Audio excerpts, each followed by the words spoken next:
Excel PU college Guruvayanakere, ಕರ್ನಾಟಕದ number 1 PU college. Admissions open now. ಭೇಟಿಯಾಗಿದ್ದೀವಿ Rajan sir, ನಾವು ಜೊತೆ ಶಾಸಕರು ರೆಡ್ಡಿ ಅವರು, ಬಸಂತಪ್ಪ. ಅದೇ ನಾವು ರೂಟೀನ್ ಆಗಿ ನಮ್ಮ ರಾಜ್ಯದ ರಾಜಕೀಯ ಪ್ರಸ್ತುತ ಸನ್ನಿವೇಶ ಚರ್ಚೆ, ಈಗ ಆಗಿರುವಂಥದ್ದು ಮುಂದೆ ಆಗುವಂಥ ಬಗ್ಗೆ ಚರ್ಚೆ ಮಾಡಿದ್ವಿ. ನಾವು ಕೆಲವು ವಿಚಾರಗಳನ್ನ ಅವ್ರ ಗಮನಕ್ಕೆ ತರುವಂಥ ಪ್ರಯತ್ನ ಮಾಡಿದ್ವಿ. ಅವರು ಕೆಲವು ಸಲಹೆಗಳನ್ನು ಕೊಟ್ಟಿದ್ದಾರೆ ಏನು ಮಾಡಬೇಕಂತ. ಸೊ ವೇಟ್ ಮಾಡೋಣ. ಇವತ್ತು ಅವರು ಕೂಡ ಬೆಂಗಳೂರಿಗೆ ಹೋಗ್ತಾ ಇದ್ದಾರೆ. ಸರ್, ಈಗ ವಿಚಾರಗಳನ್ನ ಗಮನಕ್ಕೆ ತಂದ್ರಿ ಸರ್, ಗೊಂದಲಗಳ ವಿಚಾರನ ಏನು? ಖಂಡಿತವಾಗಿ ಗೊಂದಲಗಳ ಬಗ್ಗೆ ಅವ್ರ ಗಮನಕ್ಕೆ ತರುವಂಥ ಪ್ರಯತ್ನ ಮಾಡಿದ್ದೀವಿ.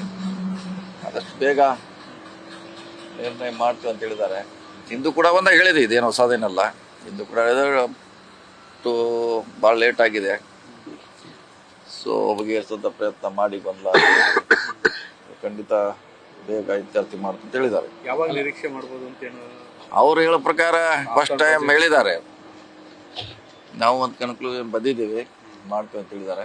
ಅದು ಯಾವಾಗ ಅಂತ ಹೇಳಕ್ಕಾಗಲ್ಲ, ಆದಷ್ಟು ಬೇಗ ಅಂತ ಹೇಳಿದ್ದಾರೆ ಅಷ್ಟೇ. ಬಜೆಟ್ ಆದ್ಮೇಲೆ ಏನಾದ್ರು ನಿರೀಕ್ಷೆ ಗೊಂದಲ ಆಗಬಾರ್ದು. ಪದೇ ಪದೇ ಆಗುವಂಥ ಹೇಳಿಕೆಗಳು, ಅಧಿಕಾರದ ಗೊಂದಲ ಇವೆಲ್ಲ ಆಗಬಾರ್ದು. ಇದಕ್ಕೆ ಪೂರ್ಣ ವಿರಾಮ ಹಾಕಬೇಕು ಅನ್ನೋದು ಕಾರ್ಯಕರ್ತರು, ಶಾಸಕರು, ಮಂತ್ರಿಗಳು, ಎಂಟೈರ್ ಪಾರ್ಟಿ ಅದ್ರ ಬಗ್ಗೆ ಕಾದು ನೋಡ್ತಾ ಇದೆ.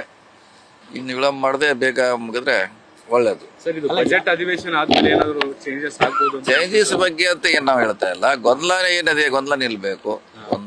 ಚೇಂಜಸ್ ಬಿಡೋದು ಮಾಡೋದು ಅದು ಬೇರೆ ವಿಚಾರ. ಗೊಂದಲಕ್ಕೆ ಪೂರ್ಣ ವಿರಾಮ ಹಾಕಬೇಕು. ಅದು ಯಾವ ರೀತಿ ಆಗ್ತಾರೋ ಅದು ಅವ್ರಿಗೆ ಬಿಟ್ಟದ್ದು. ಸರ್, ಈಗ ನೀವು ಕೂಡ PCC ಅಧ್ಯಕ್ಷರ ಗಾದೆ ಆಕಾಂಕ್ಷಿ, ಆ ವಿಚಾರಕ್ಕೆ ಏನಾದ್ರು ಚರ್ಚೆ? ಇಲ್ಲ.